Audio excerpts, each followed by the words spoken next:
Είμαι η καγκουρομάνα της Ελλάδας.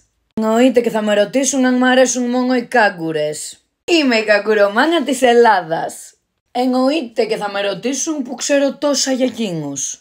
Είμαι η καγκουρομάνα της Ελλάδας. Προφανώς και θα με ρωτήσουν αν κάνω την ίδια ζωή με εκείνους. Είμαι η καγκουρομάνα της Ελλάδας. Εννοείται και έχω δει τα πιο ακραία σκηνικά ζήλιας που κάνουν τα κορίτσια στα αγόρια τους που έρχονται να βγάλουν φωτογραφία μαζί μου.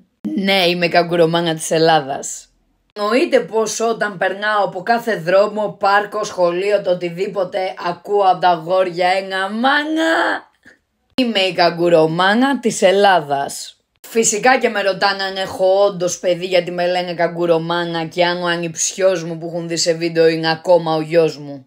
Είμαι η καγκουρομάνα της Ελλάδας. Φυσικά και τα περισσότερα κορίτσια με κοιτάνε κάπως έτσι.